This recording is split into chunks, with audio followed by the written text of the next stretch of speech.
everyone. Today, I want to talk to you about a company that has been a staple in the Midwest for nearly 2 decades, Raber Portable Storage. If you're in need of quality storage solutions, look no further. Whether it's a barn, shed, or garage, Raber has the largest selection of handcrafted storage structures in all of Indiana. Each building is made with care by experienced craftsmen, ensuring you get a product that not only looks great, but is built to last. And guess what? They stand by their workmanship with a fantastic 5-year warranty. What sets Raber apart?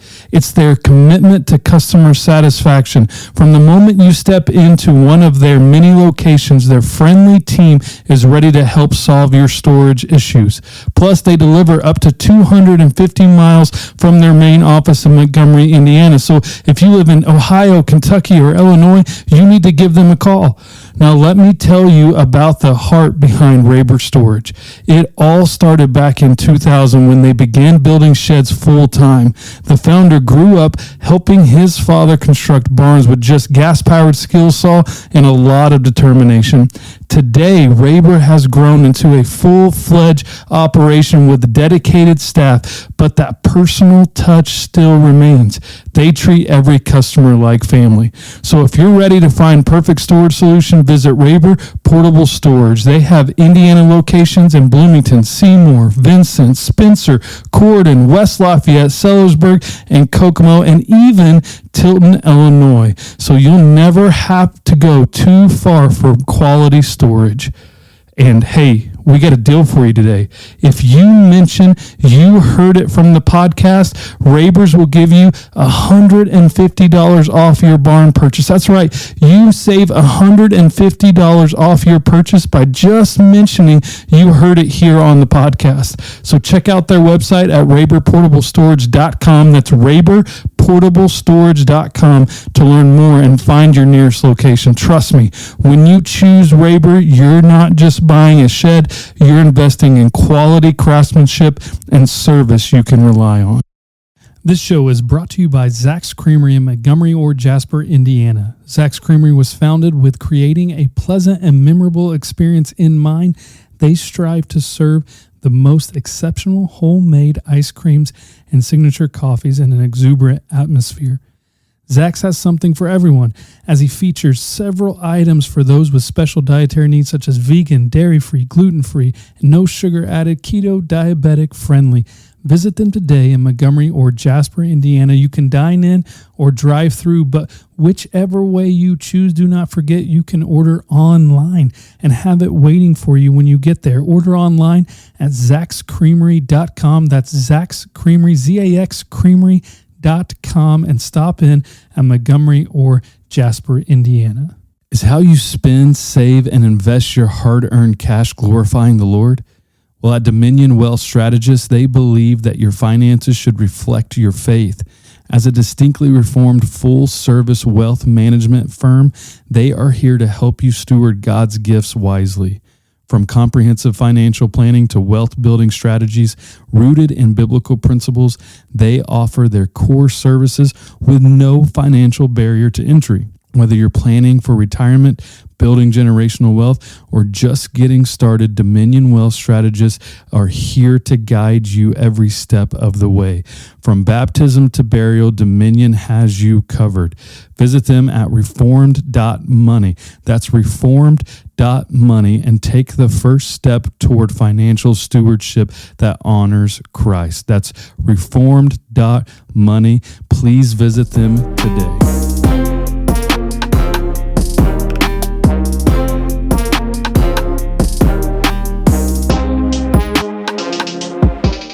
Hello and welcome to the TC Cook Show, brought to you by PH Media. We are here at the Fight, Laugh, Feast conference, and I have on the podcast, finally, we've been trying to do this for a couple of years, but the infamous, the famous, the incredible Chocolate Knox. You started too high. Everybody can just get off now.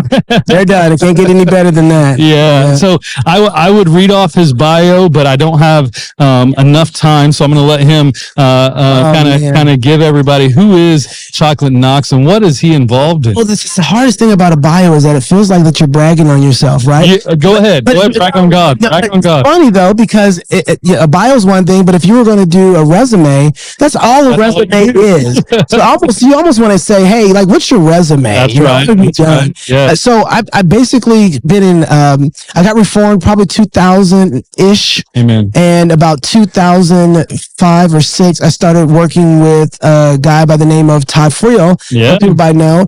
And he hosts a show called Wretched TV, Wretched TV, Wretched Radio, T-Row. Yeah, you're right.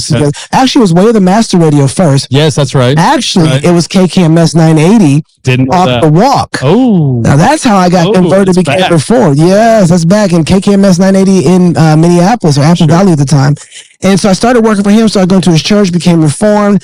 From there, I met Kirk Cameron because he was working with the ministry, and Kirk Cameron introduced me to a project he was working on with this guy by the name of Darren Doan. And it was one of the most amazing pieces that I had seen because it was cinematic, it was raw, it was unplugged, and I had never seen Kirk Cameron look as masculine as he did, except for in that moment. And I was like, what is going on? And this is the Growing Pains guy, right? Yes, absolutely. Like that's how you saw him, right? Like, oh, yeah. Show me that smile.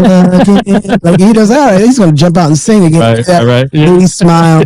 But he made Kurt look rough and gritty because Kurt really is. Like Kirk Cameron is a man's man. Yeah. Like people don't know that, but Kurt's a G. But his beard now definitely helps. Yeah. Oh yeah, I think so too. I think the beard helps too. No. He's got calluses on his hand. He's got a tractor in his yard. Like, he's that kind of dude. Mm-hmm. And so I teamed up with Darren Doan. I came and started training underneath him because he is I think you can say the godfather or, one of the forefathers of punk rock music videos. Darren Doan, definitely. At least 500 or more. So if you ever was into punk rock, I guarantee you saw his videos. Yep. But he was also an amazing filmmaker. Mm-hmm. And so I went and trained underneath him.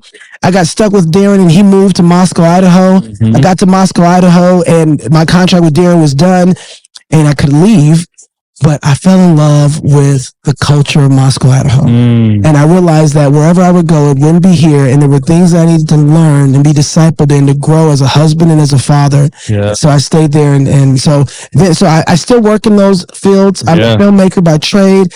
I work a lot more, though, with companies and brand building and social media.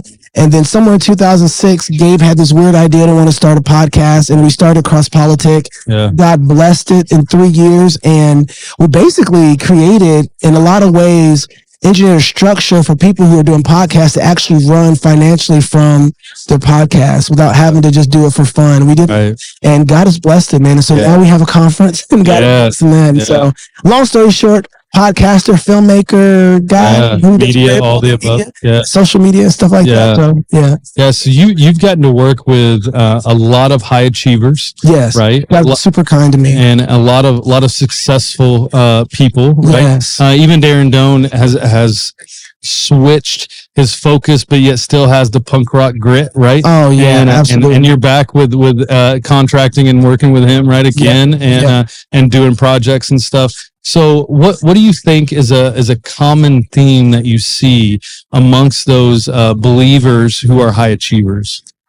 Oh, it's interesting. Well, I can tell you, just looking at high achievers, if I just kind of didn't look at the believers for a minute, just looking at high achievers, they know that everything is predicated on how hard they work. Yeah. And they seek to bring value to people that they know they want to reach. Yeah. And so they don't just expect their own talents and what they do to be good enough so that people would just give them money. They find out where the hurt is for people, and then they serve them really well in that hurt. So if like with music is one of the things, they sing the songs that are true and real that resonate with people. So people want to hear that music, right? Yeah. If it's somebody who's has a steel company, they really do seek to make or recycling company make the kind of product that is so valuable that people can't live without. That takes hard work. Yeah. Because you're thinking constantly about, how do I solve the problems of somebody else's life? How do I serve this area? Right. How do I serve them? And just serve them well. And I think that's even an area right now. Service is horrible. Like, it's just bad. People don't think of how to serve each other. Go to a fast food restaurant, you'll notice it. Yeah. I would pay more for great service, and it's horrible. We do because we go to Chick-fil-A, right? Yes, that's exactly why they win. But I think there's a culture that comes out of that. So, like with service, the reason that service is horrible is because people don't know how to exercise the gift of hospitality anymore. Yeah.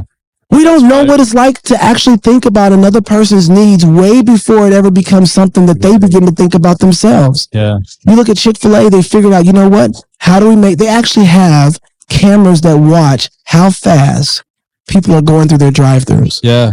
People are coming from work. They're coming to want to go back to their home. They're picking up something for the family. You know, they have a birthday party, whatever. They know that people have things to do, and the more time they can save people at that drive-thru, the more valuable that it's going to be to come to Chick-fil-A over everybody else. So when you see a line at Chick-fil-A, you don't even think about if it's going to be long. Now, we're going to lose some listeners when I say this, but I actually think Popeye's chicken sandwich is better, far better than Chick-fil-A. You're going to hell. But that's okay. If you want to go to hell. But listen, I'm not done. I'm not done. And, but I'm saying, but I would still rather have the service that Chick-fil-A provides because it is far better than Popeyes, right? Absolutely. And I mean, so is the chicken. Chick-fil-A, you just lost a sponsor. If you think Popeyes is going to sponsor your Christian podcast, I'm telling you, man, the spicy chicken. Me and my wife are like, we can't tell people this. We can't tell people leak anymore. Now my daughter's like, you guys are nuts. I love Chick-fil-A better, you know. And she's a real Christian. We trained her better. We train ourselves. We're hypocrites. No, but that's saying something. If I think that this place actually has a better tasting chicken sandwich, right? Yep. But I would still rather have Chick-fil-A over that because of the service.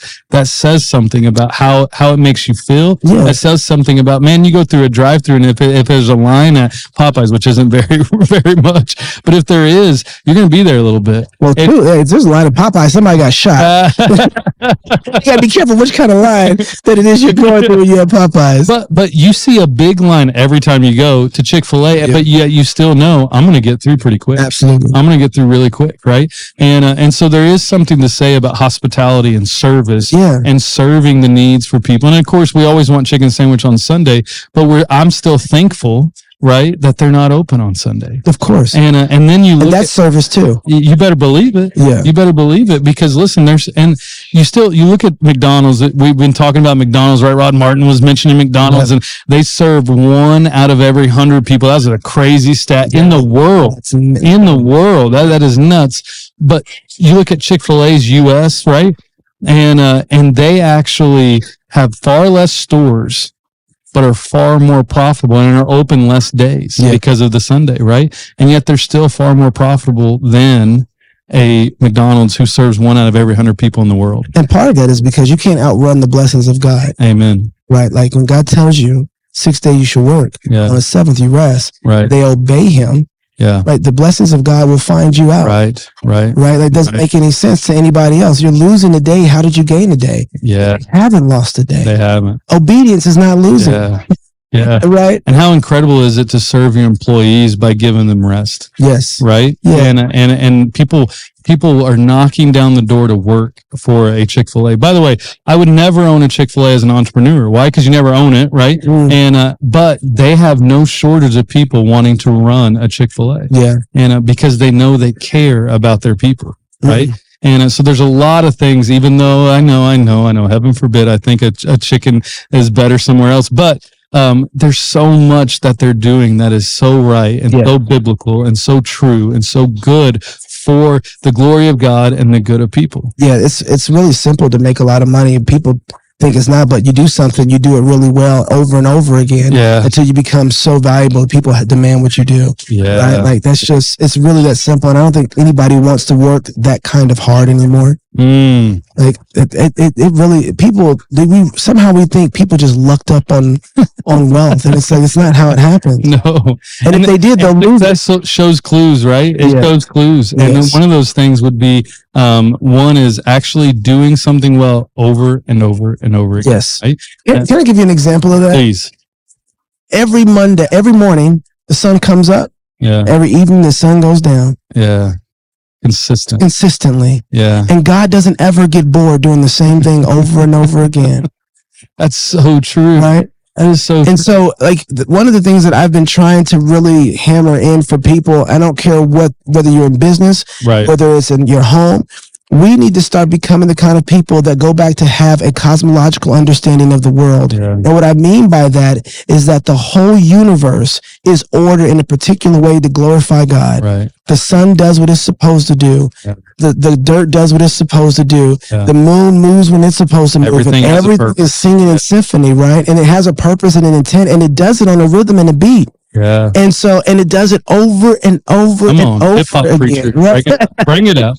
Right? It's beatboxing all the time, right? Yeah. And so we get tired. We think that if we do something over and over again, it's boring. Yeah. And it's mundane. It's average. You know John Maxwell, right?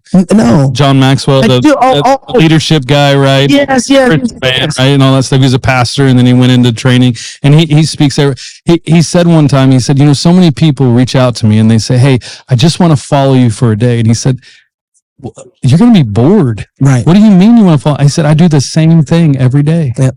Every day. He said, I'll tell you what I do. You don't have to come watch it. You can, and just do it. But the thing is people want to watch it because they think there's some secret sauce, right? They think there's if I just do this thing that he's doing, then that's just going to make me. And it's like, no, what he's done is the same thing consistently over time. And he's grew a business. He's grew a thing, right? To an empire, really, if you will.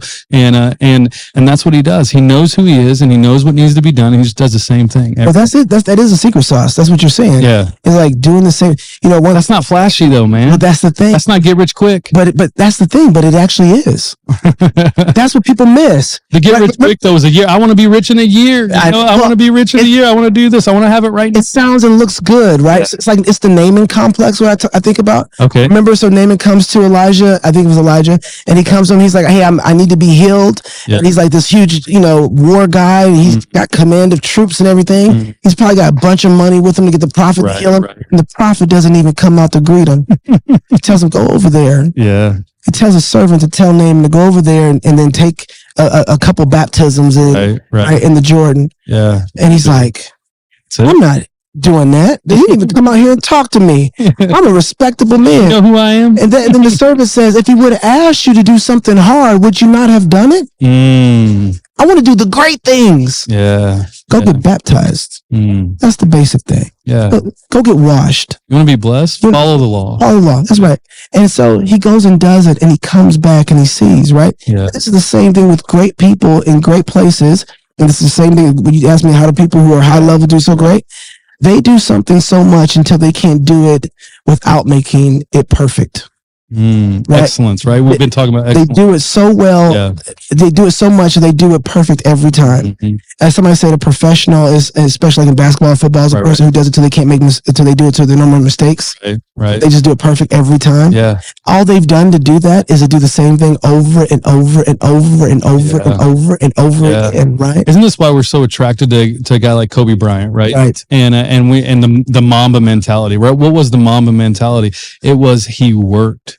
He worked and he never stopped working. And they said, that Kevin Garnett has a story, right, where this young kid, he's like 15, 16, he's back there in the locker room. He's like, how'd this freaking kid get back here, And he's back and he said, I just see this hunger. I see this fire in him. And he's just asking me, okay, when you did this, what were you thinking? How'd you do that? And then, then he gets the NBA, right? And he's up against his idol, Michael Jordan, right? Yeah.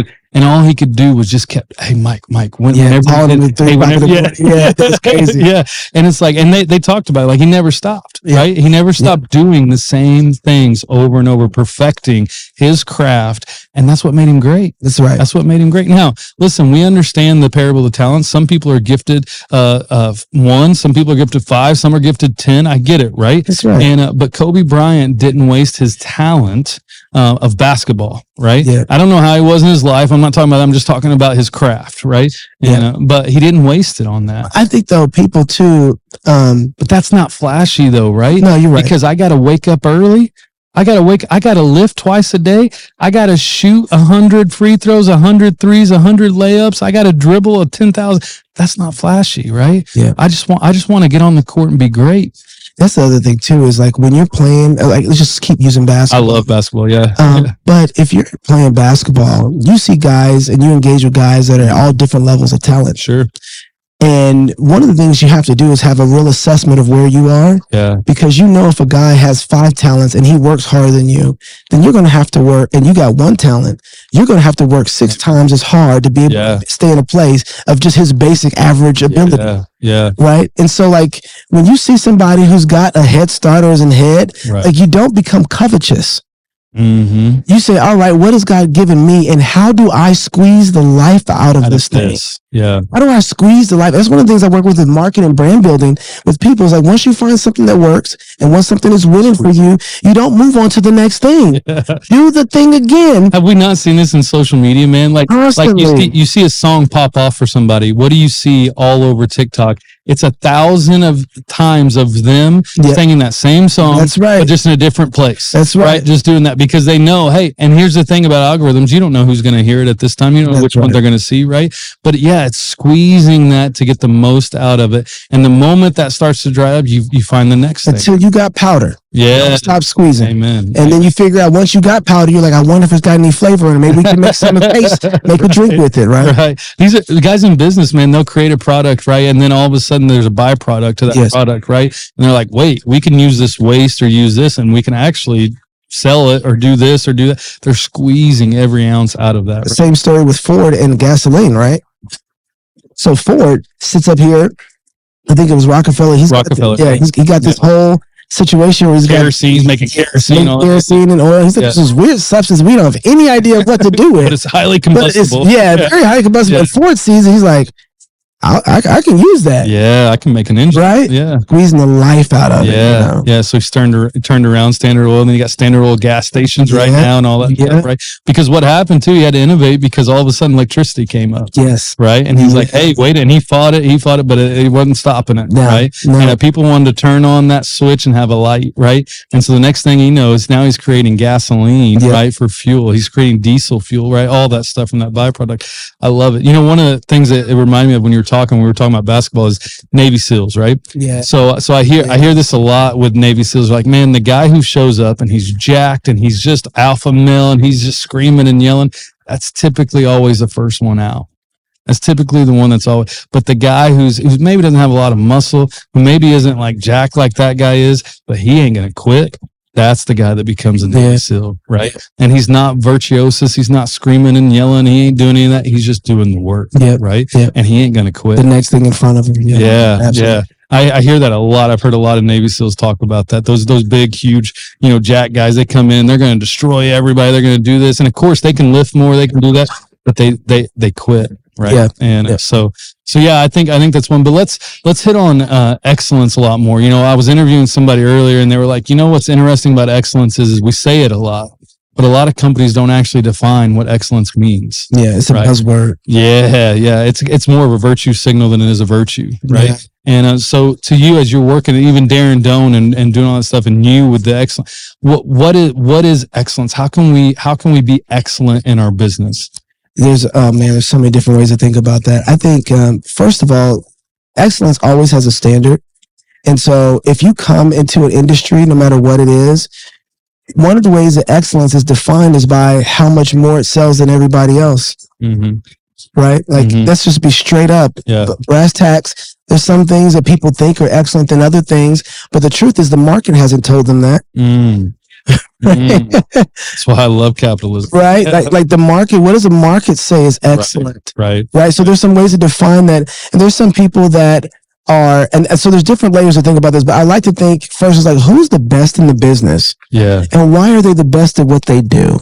Because they're doing something excellent. Yeah. Right? Yeah. And so sometimes it's not always their product. For you, Chick-fil-A isn't the product that's excellent. For you, it's the service that's excellent. Correct. And so because they have excellent service, you're willing to forego an unexcellent, in my opinion. In your opinion. Yeah, right. But you're the person buying, right? Right. And so you're like, I would like this. So you go and you find a better service. So they have obviously, I'll tell you a story about Jimmy John's in just a second. Yeah. They've obviously stated that our service exceeds everything else that we do because people don't taste our burgers or our chicken sandwiches when they come here. They taste hey, welcome to Chick-fil-A first. My pleasure. My pleasure. Like they haven't even tasted your chicken. They tasted your service first. So service is what they decided to double down on. So Jimmy John's was having a hard time. We've done some work for Jimmy John's before. By the way, love that company. I know he sold it and all that stuff. I love that company. Fantastic company. Yeah. But before he sold it, we did some work for Jimmy, and one of the things that he said was Did you get to hang out with him because he's crazy. The president of his company. Okay. The president's company, right? Him. Yeah. Jimmy himself, man. He's a hoot. Yeah. I've heard some crazy stories. Sorry, I didn't throw you off. Yeah. But he said that what happened was they couldn't compete with Subway. So he got all the freshest stuff that he possibly could, but nobody could believe because of the way they were set up that Subway was not as so they thought Subway was still fresh. So Subway had them cornered in the market. They did all this stuff, and one day they were doing delivery, and they always wanted to get their stuff out fast because they're trying to beat Subway. And their delivery driver got there so fast that the guy said, "Whoa, dude, that's freaky! I just got off the phone with you." It's freaky fast. He's like, "Freaky fast?" Yeah. And he's like, "Wait a second, this guy thinks getting this is that fast. Let's try this." That's excellent to him, right? That was excellence. Jimmy had all the freshest food. He got the freshest farmers. He tasted all the pickles he possibly could. People still didn't believe. People didn't believe. Yeah. Now he has a better, more superior burger sandwich to him. Absolutely. Yeah. But nobody could compete with the speed in which they were able to get the service. Once again, they got the service. And Subway wasn't delivering either, right? Right. So that was another thing that said there was no DoorDash. Yeah, right. Yeah. You're right. There was no so you had to go get it. And so and I remember being in Minneapolis doing doing Jimmy John's because I wanted a sub. And probably 5 minutes after I ordered it, it showed up. I mean, that's crazy. And how did they do that? Yeah. It was. I actually still don't know how they accomplished. It's not the same anymore. Yeah. But also we've got DoorDash, we got things, so they kind of took it. But at the time, I have no clue how they were doing that. It's crazy. You know what? So I do. So I'll give you a little tip on it. They actually had live events and conferences where they awarded and rewarded people who had the fastest sub shop makers. And they had quality control come into the shop. It goes back to excellence, right? They had quality control come in the shop and teach people how to make a sub fast. They created an order instruction how they order stuff. A system that was really in place that here's how stuff is lined up. Right. And they get to their setup at like 3 or 4 in the morning. These people are there at like 4 in the morning and they're prepping their stuff. So prep was huge. Right. Organization was huge. And then learning from guys who have been doing it, discipleship for years, they would train. And then they would say, let's give people something to achieve or reach to every year at the conference. So you would get a Rolex if your team won. Amen. Who can get the sub out faster, 25 seconds. So they got to the point where literally it would take them 35 seconds to make a sub. Yeah. Boom, it's out the door. Everything else is travel. It's crazy. So they were working really hard and excellent. So their speed was enforced by their quality. Yeah. Yeah. So one serves the other in excellence. Right. And I think Chick-fil-A's done the same thing. Sure. Even though you don't like the way their sandwich tastes, the excellence of the flavor of their chicken is only magnified by the service that they give also. 100%. Right. 100%. There's that old saying that people don't really remember what you say, but they remember how you make them feel, right? And so the big thing is when you leave Chick-fil-A, how do you feel? Yeah. Right? You feel like an angel made you a piece of chicken. Oh, come on. You feel like you're wanted. Yeah. Right? You know what I mean? Most of the time when you get service, you don't feel wanted. You feel like a hassle. That's right. Like I'm here to make you this and I don't really want to. Yeah. Right? It's a hassle for me. I don't want to do this. I'm just here to collect that paycheck and it's not that much and blah, blah, blah. But when you walk in and you feel like, man, they actually want me here. Yeah. And they're actually going to, because the hospitality, right? And if you're not hospitable to someone, that means you don't really want them there. Right? Yeah. And, but they do. They want you there. They want to treat you well. And I think we can learn a lot from companies and organizations, Christian, non-Christian, because by the way, what God says to be true is true across the board, right? And so the funny thing is you can read secular business books and all this stuff and you'll find biblical principles. They don't know it's biblical principles because success leads clues, right? And God knows what works and God knows what's right. So you can find all these principles and you can try to take it back to your own business and your own family, right? Find excellence and being a dad. You know the saying, however you do one thing, you do everything, right? That's right. And so if you want to strive for excellence in your business, strive for excellence at home. Sorry, I didn't mean to cough. No, you're right. But one of the things I think is just to talk about the excellence, you can't look past someone who has learned their skills well enough to apply it to a craft that makes something at a level that other people feel like is valuable. Right. And we kind of said that, but I don't want to miss out on the skills aspect. Sure. To become someone who's skilled for the labels will stand before kings, right? That's what Proverbs talks about. Right. And I don't think that people spend enough time being skilled. It takes years. You know, it was in the book. What was it? I can't think of his name right now.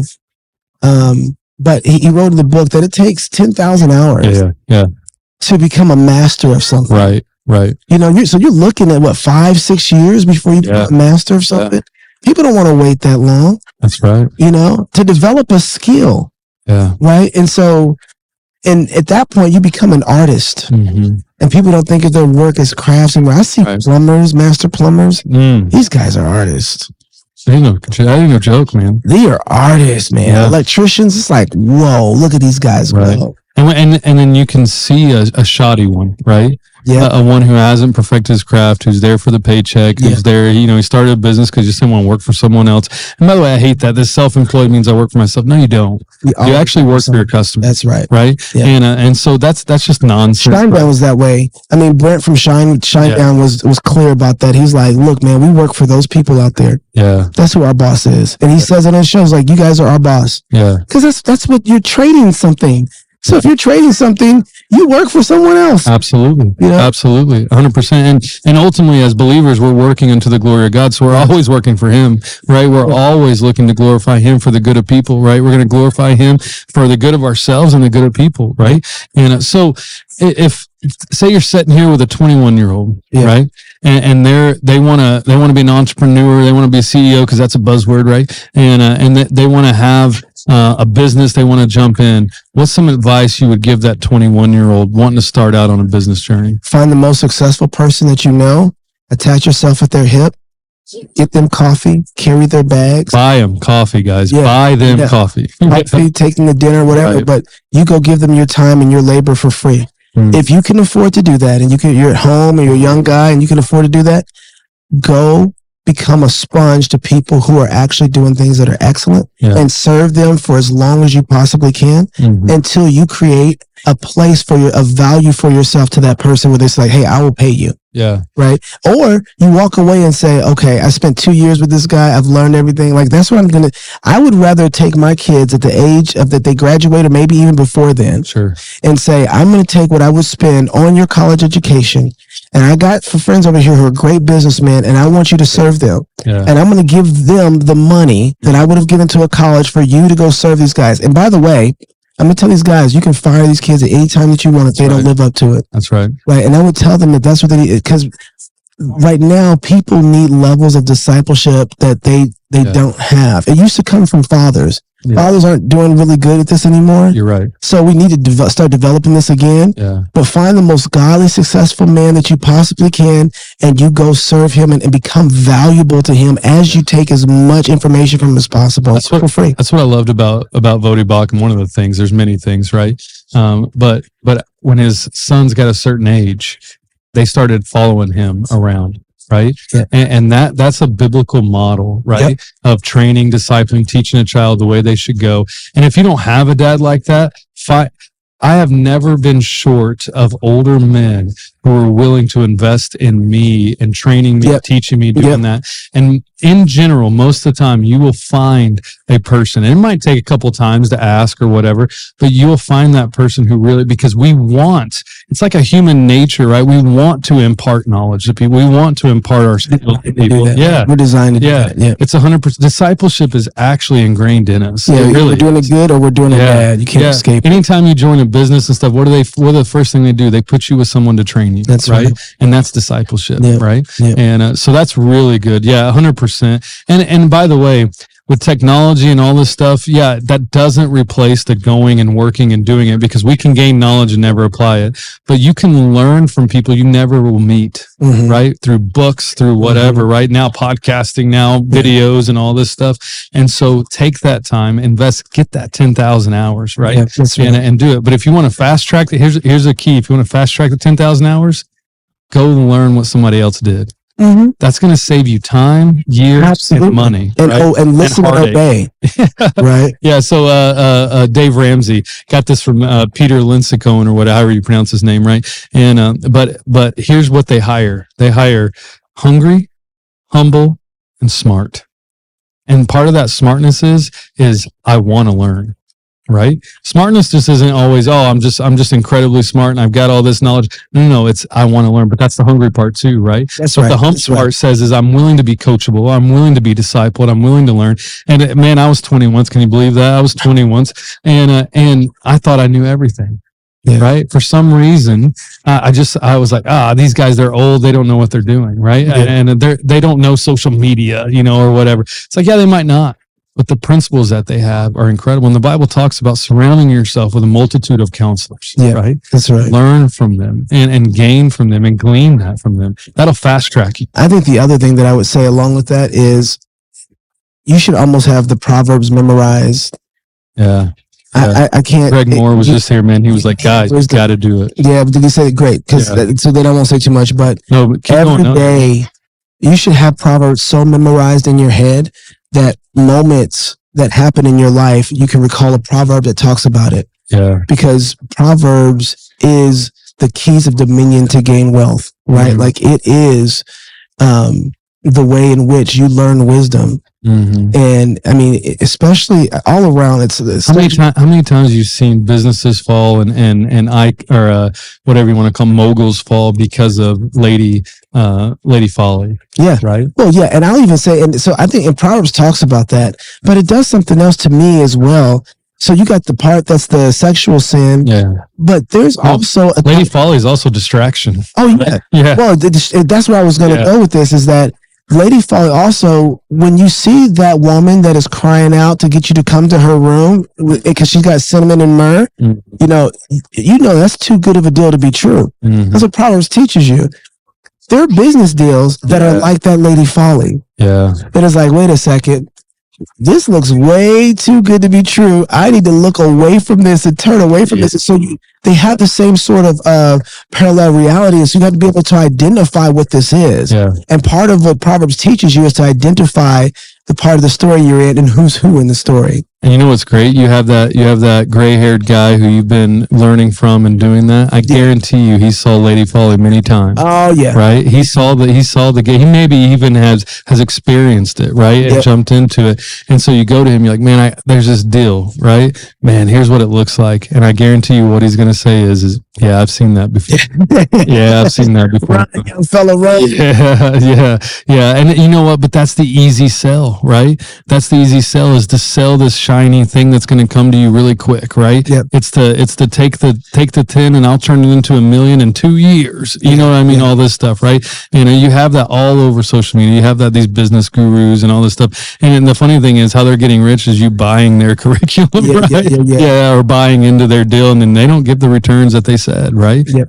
But it works because people want that, right? They want that quick. And a Proverbs talks about that, where it says quick gain also goes away very quickly. And so we see this when people get quick famous, right? Yeah. TikTok famous in one video and blah, blah, blah. And next thing you know, they got all these speaking engagements, they got all this stuff. And then literally in less than 6 months, it's done. They're disappeared. Yeah. You don't know what happened to them. And I think of the Island Boys. That's the main. You remember them, right? The Island Boys. These two young guys, and they're all tattooed up, real skinny and gangster and all this stuff. And they were just singing in a hot tub, right? And it was, we're the Island Boys, we're whatever. And it's a ridiculous, stupid song. And they had this really quick rise, and man, they had a hard fall. And they're still trying to create that same moment, and it's not there. Yeah, it's not there.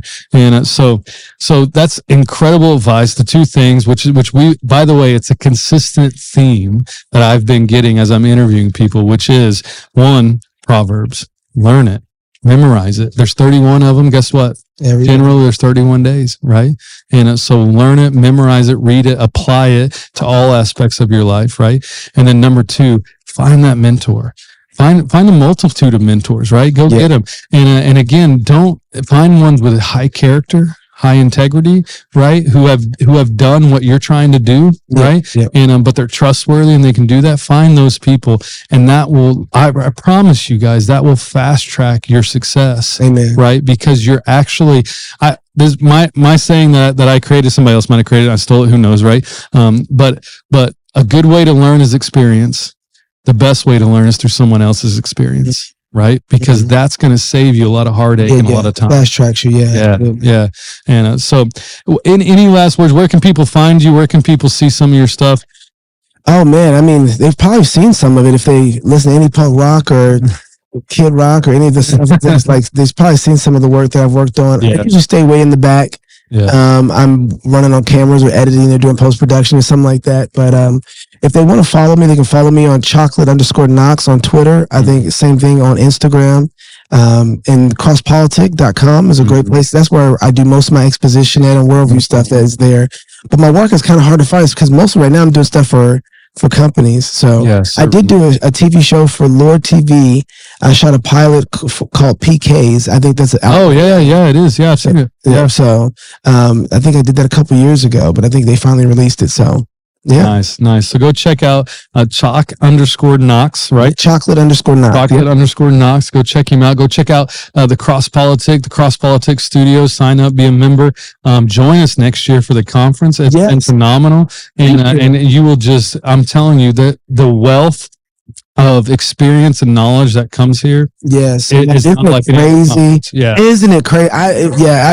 It's God has been so kind to us. And I love that. I love finding, and it's not always, it's these people that are kind of like, they're not underneath rocks, but they're not well known. Right. It's not that. And I'm like, God, I want people to be blessed. Yeah. So God, bring talent around that maybe not everybody knows, but we can get these people connected and be blessings to each other. Yeah. And these people can build together. So God's been really doing that and providing that answer to those prayers of the last 6 years we've been doing the conference. It's awesome, man. Knox, thanks for finally we got it done. Yeah. It's awesome. Guys, if you like this podcast, please like, comment, share it. As always, guys, we love you. We appreciate you. And we'll talk to you again soon.